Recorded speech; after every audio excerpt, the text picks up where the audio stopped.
अरहंत सिद्ध वितराग परमात्मा निर्ग्रंथ आप्त ज्ञानी सद्गुरुदेव एवं आगम वाणी को भावपूर्ण बंदन नमन। सभी भव्य आत्माओं की भव्यता को प्रणाम। हम सुन रहे हैं एक देवता का पिछला जन्म, जहाँ पर एक ब्राह्मण परिवार में दो भाई थे, भवदेव और भावदेव। बड़ा भाई भवदेव अपने घर की दीनहीन दरिद्र दशा से दुखी होकर संसार से विरक्त होकर दीक्षा अंगीकार कर लेता है और दीक्षा लेने के पश्चात विनय पूर्वक अपने गुरु की पर्युपासना में रह करके आत्मिक ज्ञान को उपलब्ध करते हैं वे, और तत्पश्चात भव्य जीवों को प्रतिबोध देते हैं। एक समय उनके मन में विचार आता है कि वे इस दुखपूर्ण संसार से अपने भ्राता भावदेव को भी उबार लें। बस यही संकल्प करके वे अपने गांव की ओर विहार कर जाते हैं और वहाँ पर भावदेव उनके दर्शन के लिए आता है।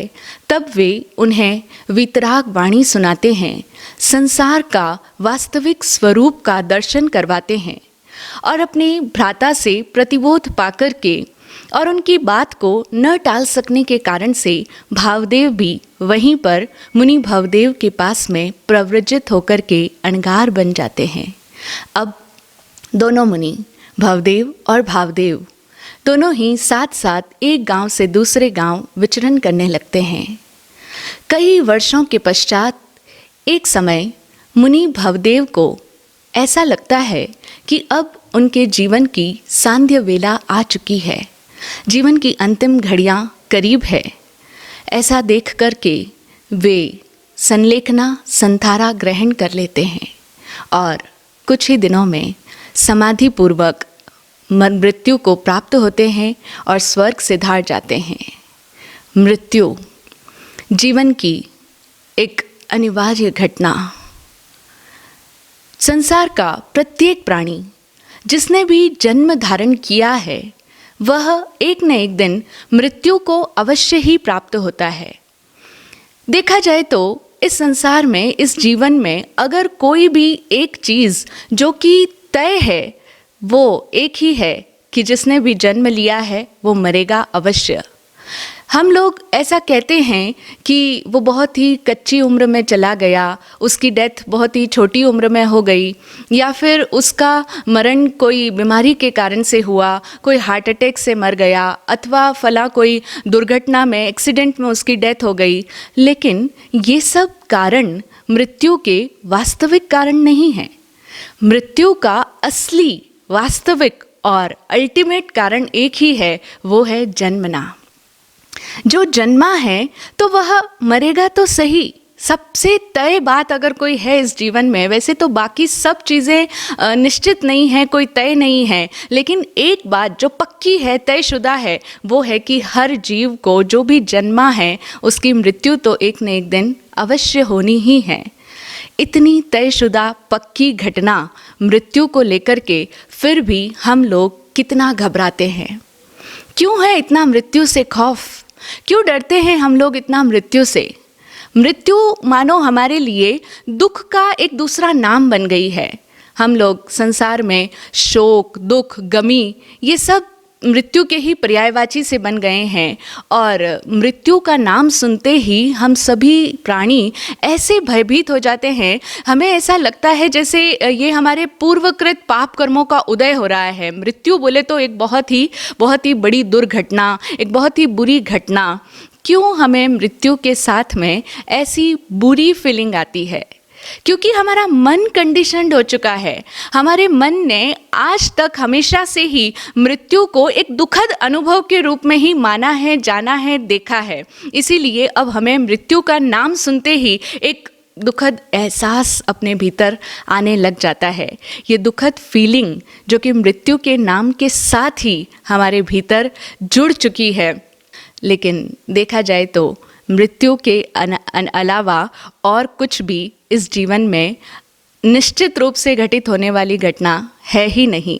लेकिन फिर भी मृत्यु का इतना डर, मृत्यु से भागने का प्रयत्न, मृत्यु को पाप कर्म के साथ में जोड़ देने की ये हमारी कंडीशन्ड सोच। हम देखें, एक वृक्ष होता है जिसके नीचे अनेकों राहगीर आते हैं और विश्राम पाते हैं। वृक्ष उन्हें फल देता है, छाया देता है, बरसात से बचाता है, सर्दी गर्मी से बचाता है, उनके लिए छत्र के समान बन जाता है। अगर वह राहगीर भूखा हो और उस पेड़ पर फल लगे हो तो वह राहगीर उस पेड़ पर से फल भी खा लेता है। लेकिन वह एक राहगीर है, पथिक है, बटोही है, मार्ग में है, रुकेगा नहीं, तनिक विश्राम लेगा और आगे बढ़ जाएगा। वह वृक्ष के पास आकर के वहाँ विश्राम लेता है, फल खाता है, लेकिन आगे बढ़ जाता है। तो क्या इससे वृक्ष को परेशानी होती है कि वो जो राहगीर था वो मेरे पास ही क्यों नहीं बैठा रहा? उस राहगीर ने मेरी छाया तले विश्राम किया, वो मेरे सानिध्य में रहा, मेरे पास में बैठ कर के उसने अपनी थकान भी मिटाई है, उसने अपनी नींद भी निकाली है, और फिर वो मुझे छोड़कर क्यों चला गया? उसका इस तरह मुझे छोड़कर चले जाना यानी ये तो मेरे पाप कर्मों का उदय है। नहीं, वृक्ष ऐसा नहीं सोचता, क्योंकि वृक्ष का यह स्वभाव है फल देना, छाया देना, विश्राम उसके तले आकर के अनेकों राहगीर प्राप्त करते हैं। वह तटस्थ भाव से फल देता है, छाया देता है, क्योंकि ऐसा उस वृक्ष का स्वभाव है। और फिर कोई एक ही राहगीर नहीं आता उस वृक्ष के नीचे, अनेकों राहगीर आते हैं, छाया पाते हैं, विश्राम करते हैं और आगे बढ़ जाते हैं। अब हम ज़रा कल्पना करें कि उस वृक्ष की जगह पर हम खड़े हैं और हमारे पास में भी बहुत से लोग आते हैं, अपनी साधन सुविधाएं पाते हैं, हमसे अपना भोजन, पानी, विश्राम पाते हैं, हमारे पास में रह कर के अपना विकास प्राप्त करते हैं और फिर आगे बढ़ जाते हैं। और अगर जाते समय वे हमें धन्यवाद नहीं देकर जाते तो हमारे मन में कितनी दुविधाएं उत्पन्न हो जाती है, कितनी परेशानी उत्पन्न हो जाती है हमें। हम जाने क्या क्या सोचने लग जाते हैं। हम सोचने लग जाते हैं दुनिया कितनी स्वार्थी है, ज़माना कितना खराब है, यहाँ कोई अपना नहीं है, सब मतलबी है, सबको अपने काम से काम है, कोई मेरे पास रुका तक नहीं। इन बच्चों को सदा मेरे पास ही बना रहना चाहिए था, इन भक्तों को हमेशा के लिए मेरा ही बन जाना चाहिए था। लेकिन ये सारे ही लोग जिन्होंने मुझसे इतना सब कुछ प्राप्त किया और फिर वो मुझे छोड़कर चले गए, ये तो मेरी किस्मत ही खराब है, मेरे कितने पाप कर्मों का उदय है। कितना कितना सोचते हैं हम। ये जो हमारी सोच है ना, बस यही हमारे कर्म बंधन का कारण बनती है। और इसी सोच को मिथ्या सोच कहते हैं, इसी सोच को अज्ञानपूर्ण सोच कहते हैं। बाकी देखा जाए तो इस दुनिया में कोई और हमें दुखी नहीं करता है, बस हमारा ये अज्ञान ही हमें दुखी करता है। और हमारी ये जो मिथ्या सोच है यही हमारे दुख का कारण बनती है। वरना इस प्रकृति का हर एक कण सुव्यवस्थित है, हर घटना सुव्यवस्थित है, किसी का आना और किसी का चला जाना ये सब भी सुव्यवस्थित है। लेकिन हम लोग किसी के आने से सुखी हो जाते हैं, खुशी का अनुभव करते हैं, और जब वो जो हमें मिला था हमारे जीवन में, हमारे साथ जुड़ा था, हमारे साथ रहा था, जब वो हमें छोड़ करके चला जाता है तब हम गम महसूस करते हैं, तब हमें बहुत ही दुख होता है, हमें शोक फील होता है। लेकिन देखा जाए तो इस दुनिया में सब कुछ अपने अपने स्वभाव के अनुसार गतिमान है। न किसी का आना और न किसी का जाना खुशी या गम का कारण है। किसी का आना खुशी का कारण नहीं था और ना ही किसी का जाना गम का कारण है, क्योंकि इस दुनिया में सब कुछ अपने अपने स्वभाव के अनुसार हो रहा है। अगर वो आया तो भी अपने क्रम के अनुसार आया और वो गया तो भी अपने क्रम के अनुसार था। यहाँ हर कोई अपने अपने क्रम के अनुसार गति कर रहा है। लेकिन जो हमें किसी के आने और जाने से खुशी या गम की अनुभूति होती है वो होती है हमारे अपने मन के तादात्म्य के कारण, हमारा मन जो उसके साथ में जुड़ाव कर लेता है, बस वही हमारे खुशी और गम का कारण बनता है। यह मन जोड़ लेता है कि ये मेरे पास में आया, इसने मेरा फल खाया, ये मेरे साथ बना रहा, मैंने कमाया इसने खाया, मैंने बनाया इसने खाया, और अब मुझे छोड़ करके चला गया। उसका आना और उसका जाना उसके अपने क्रम से था, हमारा दे पाना हमारे क्रम में था। हम सब यहाँ पर अपने अपने क्रमानुसार गति कर रहे हैं, अपने अपने धर्मानुसार गति कर रहे हैं, लेकिन इस गति में अपनी मति को जोड़ करके और अपनी मति में अपनी कल्पनाओं, मान्यताओं और अपेक्षाओं को जोड़ करके हमने कितने सारे सुख और दुख निर्मित कर लिए। सुख और दुख हमें ऐसा लगता है कि उस व्यक्ति के कारण से हमें मिले, वो व्यक्ति मेरी ज़िंदगी में है तो मैं सुखी हूँ, उसके होने से मुझे सुख मिल रहा है, अथवा फलां व्यक्ति के कारण से मुझे दुख मिलता है, वो मेरे दुखों का कारण है। इस तरह से हम किसी व्यक्ति को सुख दुख का कारण मानते हैं, अथवा कोई घटना मुझे सुखी करती है, कोई घटना मुझे दुखी करती है, ऐसा हमें लगता है। लेकिन वास्तविकता यह है कि इस दुनिया में ना कोई व्यक्ति और ना ही कोई घटना सुख दुख का कारण होती है। सुख और दुख किसी व्यक्ति में अथवा किसी घटना में अथवा किसी भी परिस्थिति में नहीं है। ये सुख और दुख सिर्फ हमारे मन की सोच में होते हैं। जिस व्यक्ति और जिस घटना के साथ हमारा मन अनुकूलता पाता है, हमारे मन को अच्छा फील होता है, जो हमें मनोनुकूल लगता है, उसे हम सुख का नाम दे देते हैं। और जो घटना या जो व्यक्ति हमें अच्छा नहीं लगता, वहाँ पर हमें दुखद एहसास होना प्रारंभ हो जाता है, उसे हम दुख का नाम दे देते हैं, उसे हम दुख कह देते हैं। इस तरह से ये सुख और दुख वस्तुनिष्ठ नहीं है, ऑब्जेक्टिव नहीं है, ये विषयनिष्ठ है, यानी कि सब्जेक्टिव है, हमारे अपने मन की कल्पनाओं में जुड़े हुए हैं, हमारे मन की अपेक्षाओं के अनुरूप ये सुख और दुख होते हैं। इसीलिए हम इन सुख और दुख के साथ में अगर अपनी मान्यताओं और अपेक्षाओं के साथ में ना जुड़े तो हम इन सुख और दुखों से मुक्त हो जाएंगे। कितना अच्छा हो कि हम किसी भी व्यक्ति के साथ में अथवा किसी भी घटना के साथ में अपने मन की अपेक्षाओं को, अपने मन की सोच को, अपनी कल्पनाओं को, अपनी मान्यताओं को ना जोड़ें और हम भी उस वृक्ष की तरह निष्काम कर्म योगी बन जाएं, निकांक्ष बन जाएं, निशंक बन जाएं। हमारे पास से भी कितने ही अच्छे या बुरे, जिन्हें हम अच्छे या बुरे कहते हैं, ऐसे पल गुजरा करे, लेकिन हम न अच्छे के साथ जुड़ें न बुरे के साथ जुड़ें। लेकिन ऐसा होता ही तो नहीं ना, हम लोग जुड़ जाते हैं।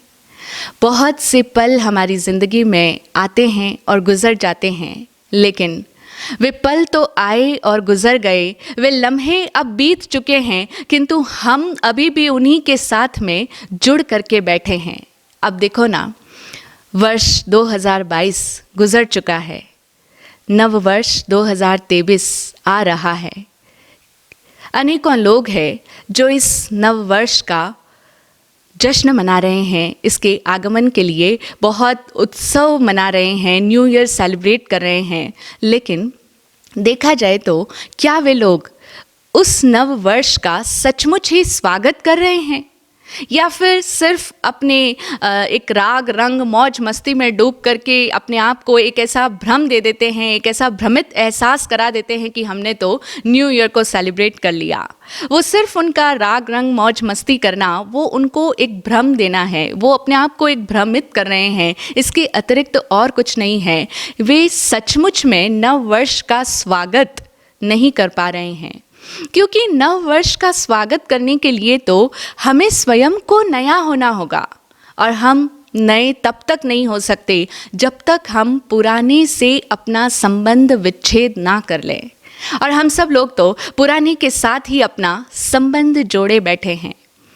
तो इसीलिए अगर किसी को भी इस नव वर्ष का, नूतन वर्ष 2023 का सचमुच ही स्वागत करना है, तो उसे बैठना होगा साधना में और अपने माइंड में अपने पूरे गत वर्ष का यानी कि ईयर 2022 को अपने माइंड में लाना होगा, रिकॉल करना होगा, सारी घटनाओं को पुनः अपनी स्मृति में लेकर के आना होगा और उन घटनाओं में जो भी ईयर 2022 में जो भी हमारी लाइफ में मेजर इवेंट्स हुए, जो कुछ भी ऐसी मुख्य मुख्य घटनाएं हुई जिन घटनाओं ने हमारे भीतर एक बहुत गहरा एहसास छोड़ा है, चाहे वो सुखद एहसास छोड़ा हो, चाहे वो दुखद एहसास छोड़ा हो, क्योंकि लाइफ में हमारे साथ में इस लास्ट ईयर में 2022 में हमारी लाइफ में हो सकता है कुछ ऐसे नए लोग जुड़े हमसे जो हमें बहुत प्रिय लगे, जो देखते ही देखते हमारे अपने बन गए, उनका साथ हमारा बहुत अच्छा रहा, उनके साथ हमारा जुड़ना एक बहुत सुखद एहसास हमें करा कर गया। तो वो सुखद एहसास भी और कुछ ऐसे लोग भी हैं हमारी लाइफ में जिनके साथ हम रहते हैं लेकिन रहना नहीं चाहते। वो हर पल हमें दुख की अनुभूति करवाते हैं, वो हमें बहुत कुछ ऐसा कह जाते हैं जिनसे हम परेशान हो जाते हैं, आहत हो जाते हैं, हम भी हर्ट होते हैं और हम भी उन्हें हर्ट करते हैं, हम भी उनका दिल दुखाते हैं, हम भी उन्हें पीड़ित और परेशान करते हैं। तो इस तरह से कुछ लोगों के कारण से हमें सुखद अनुभूतियाँ हुई और कुछ लोगों के कारण से हमें दुखद महसूसी हुई। तो अब हम अपना प्रतिक्रमण करें, बैठें और जितने भी इस ईयर 2022 में हमें सुखद और दुखद एहसास हुए हैं, जिन्हें हम कहते हैं खट्टे मीठे अनुभव, वे सारे ही कड़वे अनुभव भी और मीठे अनुभव भी, सुखद स्मृतियां भी और दुखद स्मृतियां भी, क्योंकि ये जो स्मृतियां हैं, ये स्मृतियां बहुत महत्वपूर्ण होती है हम सब की लाइफ में। लोग कहते हैं कि महाराज श्री ये यादें हमारा पीछा नहीं छोड़ती। यादें जो किसी अपने के चले जाने के बाद में आती है, वो पल तो गुजर जाते हैं, वो जब व्यक्ति आया वो तो चला गया, वो अब उसका साथ हमारा छूट गया। घटना भी जो हमारे साथ घटित हुई वो कितनी देर की, थोड़ी देर के लिए घटित हुई, घटना भी घट करके समाप्त हो चुकी है। लेकिन वो जो व्यक्ति गुजर चुका, चला गया, हमसे अलग हो गया, उसका वियोग हो गया, घटना भी जा चुकी, लेकिन उस घटना की मेमोरी, उस व्यक्ति की मेमोरी, उसकी यादें हमारे भीतर से छूटती नहीं हैं। लोग कहते हैं यादें हमारा पीछा नहीं छोड़ती, लेकिन सत्य ऐसा नहीं है। सत्य यह है कि हम यादों का पीछा नहीं छोड़ते। यादें हमारे पीछे नहीं घूम रही है, हम उन यादों को अपने आप से चिपटा करके बैठे हैं, उनसे अपने आप को जोड़ करके बैठे हैं, हम ही उन्हें अपनी स्मृति में संजो करके रखते हैं। ये यादें हम छोड़ सकते हैं इस अभ्यास के द्वारा, जिसे भगवान महावीर की भाषा में प्रतिक्रमण कहा गया है। हम बैठें, अपनी लाइफ में जितने भी ये सुखद और दुखद एहसास लोग हमें दे करके गए हैं और उनकी मेमोरीज जो हमारे अंदर हमने सुरक्षित संजो करके रखी है, उन सब यादों को और जो भी हमारे इस लास्ट ईयर में, पास्ट ईयर में जो भी समस्याएं हमने फेस करी, क्योंकि सबकी लाइफ में कुछ ना कुछ परेशानियां आती है, डिफ़िकल्टीज़ आती है, तो जो भी प्रॉब्लम्स हमने लाइफ में फेस करी है इस ईयर 2022 में, उन सारी समस्याओं को भी एक बार, उन सब घटनाओं को, उन एहसासों को, उन समस्याओं को, उन परेशानियों को अपने मन के चित्रपट पर यानी मन के स्क्रीन पर एक बार सामने लाएं, याद करें और फिर पूरी आत्मशक्ति के साथ में, पूरे अपने भाव बल के साथ में उन्हें अपने आप से अलग हो जाने के लिए आदेश दें। हमें उन सुखद दुखद दोनों ही एहसासों को अपने भीतर से निकालने का आदेश देना होगा, भुलाना होगा, उसे हटाना होगा और तब वे यादें निश्चित रूप से हमारा साथ छोड़ करके चली जाएगी। वो तो जाने को तैयार ही है। इसीलिए तो घटना का मतलब ही है कि जो घटती है और समाप्त हो जाती है, जो पल पल घट ही रही है, ये तो हम ही हैं जो उसको जोड़ करके रख रहे हैं। वो घटना चाह रही है और हम जोड़ करके रखना चाह रहे हैं, तो अब से हम उसे जोड़ करके नहीं रखेंगे। उन घटनाओं की यादों को, उन स्मृतियों को, लोग कहते हैं स्मृति ही तो हमारा धन है। अक्सर बुज़ुर्ग लोग ऐसा ही महसूस करते हैं कि बच्चे थे, वो कितने अच्छे सुहाने दिन थे, अथवा कुछ ऐसा भी घटित हुआ तो वो सब यादें अब उन्हीं के सहारे तो हम जी रहे हैं। ऐसे बहुत डायलॉग्स हम सब ने सुने होंगे। हमारा भी ऐसा मानना होगा कि एक उम्र आ जाने के पश्चात बुज़ुर्ग अवस्था में लोगों के पास में यादों का ही तो खजाना रह जाता है, लेकिन धार्मिक साधना में ये यादें ही हमें आगे बढ़ने से रोकती है।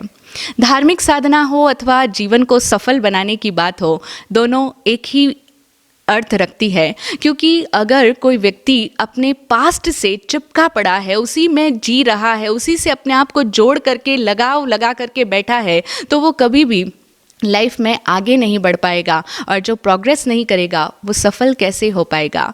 तो इसीलिए हमें अपने मन की उन सारी पुरानी यादों के एहसास को, सुख दुख के एहसास को, उन समस्याओं को, उन परेशानियों को याद करना है एक बार, पास्ट ईयर की सारी घटनाओं को, एहसासों को, और फिर उन्हें भुला देना है, अपने आप से अलग करने का आदेश देना है।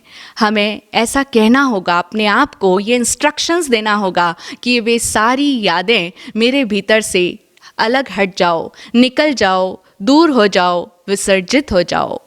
भगवान महावीर की ये जो साधना है, भुलाने की साधना, इसी का नाम निवृत्ति का मार्ग है।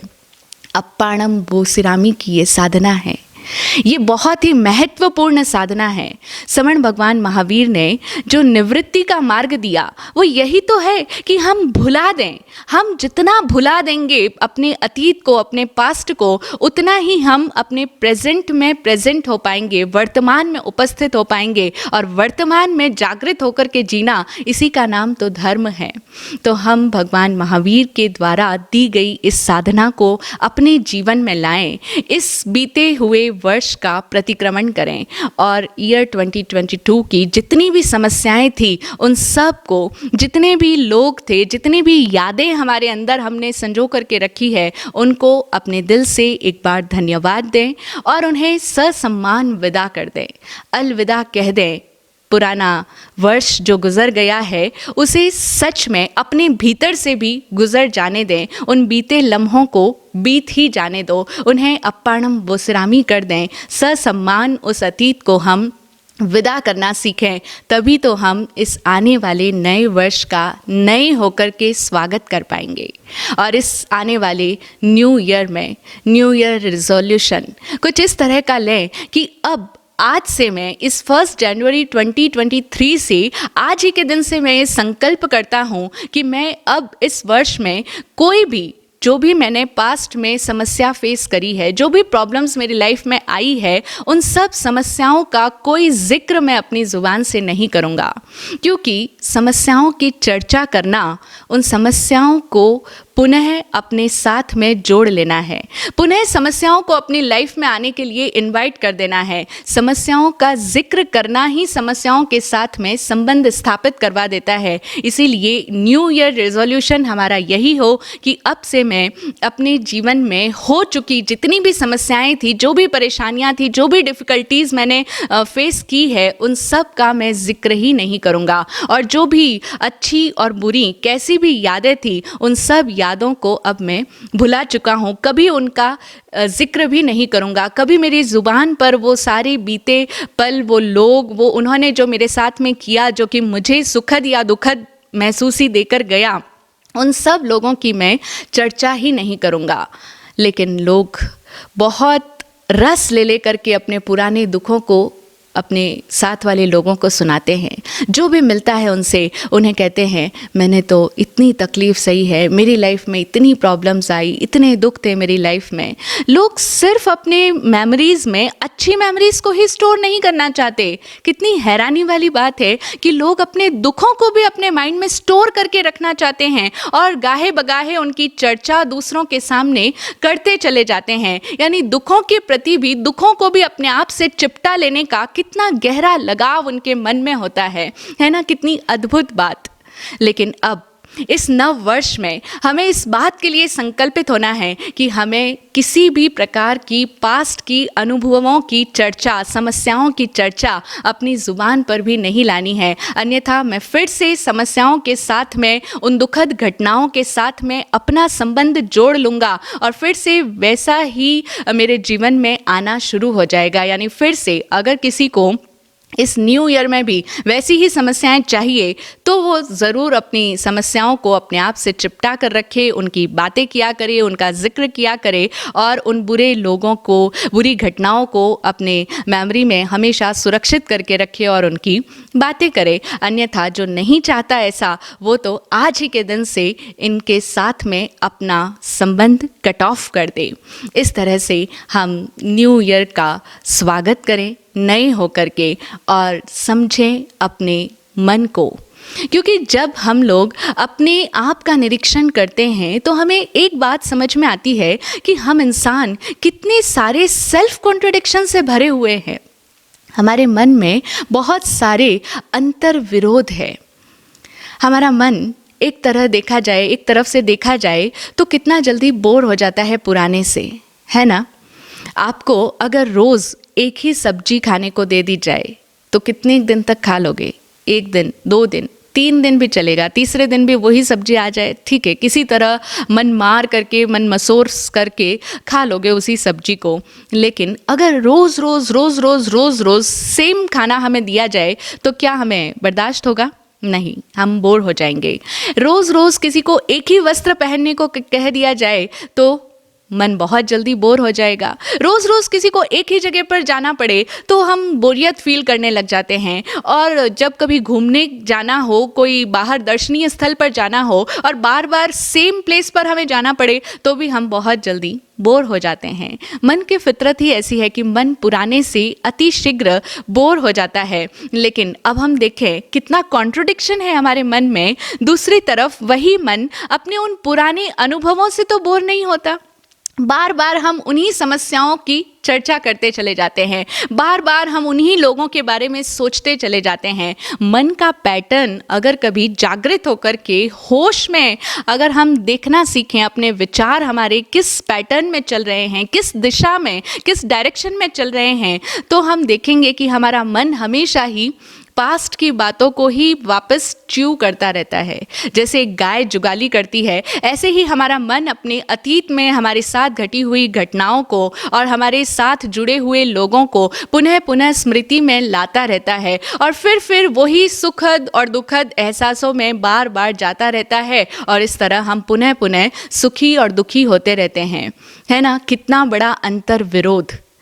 जब ज्ञानी जन, गुरुजन हमें कह रहे हैं कि हम अपने इस अतीत के इन सारे सुख दुख के एहसासों से अपने आप को अलग कर लें, इनसे अपना कनेक्शंस कट ऑफ कर दें और उन सब घटनाओं को अपने अंदर से भुला दें, अब पुराने की तरह से व्यवहार ना करें, अब पुराने ना बने रहें, मन को नया हो जाने दो, तो यहाँ हम होना नहीं चाहते।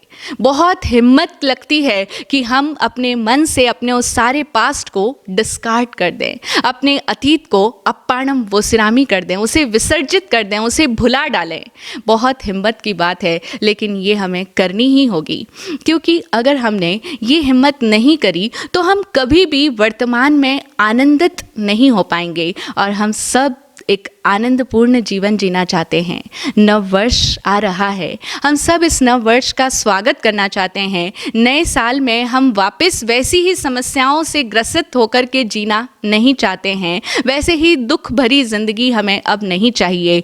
तो हमें ज्ञानी जन की इस सलाह को अपने जीवन में धारण कर लेना होगा कि हमें अब मन को अतीत में रस लेना बंद करना है। अतीत को ससम्मान धन्यवाद के साथ आज ही अलविदा कह दें और समझें अपने अंतर को। हमारे मन का ये जो द्वंद्व है, चीज़ों से तो बहुत जल्दी बोर हो जाना, लेकिन पुरानी बातों से कभी बोर नहीं होना। फिर उन्हीं बातों में अपने मन को लगाए जाना, घुमाए जाना। अब अपने अतीत को जाने दें, अतीत को जाने दें, पुनः इस बात को बार बार अपने आप को याद दिलाएं कि मुझे अपने अतीत को जाने देना है। वो तो जा ही रहा है, ये हम ही हैं जो उसे जाने नहीं दे रहे हैं। लेकिन इस वर्ष आज हमें ये हिम्मत करनी ही होगी कि हमें अपने अतीत को जाने देना है, उसे अपने मन में घुमाना नहीं है और नए हो जाना है। समझे हम स्वयं को, जाने जीवन के सत्य को, जीवन के यथार्थ को। और यथार्थ यही है कि इस जगत में हम सब लोग एक दूसरे के सहयोग से अपना जीवन जी रहे हैं। परस्परोपग्रहो जीवा नाम। यहाँ हम सभी लोग एक दूसरे के सहयोग से ही अपने जीवन में आगे बढ़ पाते हैं। हम भी अन्यों के लिए सहयोगी बनते हैं और कोई और हमारे लिए सहयोगी बनता है। इस तरह से सहयोग ले करके और सहयोग दे करके हमें आगे बढ़ जाना है। दिक्कत कहाँ होती है? जब हम इस सहयोग लेने में और सहयोग देने में अपने चित्त का लगाव बना लेते हैं। हम ये भूल जाते हैं कि सहयोग लेकर के हमें आगे बढ़ जाना है, सहयोग देकर के भी हमें आगे बढ़ जाना है, उस वृक्ष की भांति निष्काम हो जाना है, कोई अपेक्षा किसी के साथ में नहीं जोड़नी है। दिक्कत यही होती है कि हम अपेक्षाएं जोड़ लेते हैं। सहयोग लेते और देते हुए ये जो हमारे चित्त का लगाव बन जाता है, जुड़ाव बन जाता है, बस यही हमारे दुख का कारण बन जाता है। जैसा कि उन मुनि भावदेव के साथ में हुआ। मुनि भावदेव ने भी अपने चित्त का लगाव लगा लिया, जोड़ लिया स्वयं को किसी के साथ में, जो कि उनके अब दुख का कारण बन गया है। हम सोच रहे होंगे भवदेव मुनि जो उनके बड़े भ्राता थे, वो काल धर्म को प्राप्त हो गए, उनका समाधि मरण हो गया, तो वे उनके साथ में लगाव था क्योंकि वे उनके भाई थे और उन्हीं के कहने से उन्होंने दीक्षा ग्रहण की थी। अब वे अकेले हो गए हैं, उनके साथ में बना हुआ उनका ये लगाव, उनका ये रागात्मक संबंध उन्हें दुख दे रहा होगा। लेकिन नहीं, ऐसा नहीं है। मुनि भवदेव के प्रति रहा हुआ लगाव उनके दुख का कारण नहीं बन रहा है। किसी अन्य के प्रति उनका मन लगा हुआ है, कहीं और उनका चित्त अटका हुआ है। किसी अन्य के प्रति रहा हुआ चित्त का लगाव उनके दुख का कारण बन रहा है। लेकिन वो कोई और कौन है, उसे जानने के लिए हम बने रहें, अपने साथ जुड़े रहें और जानेंगे इस कहानी के अगले भाग में। आज इतना ही। ओम शांति, जय हो।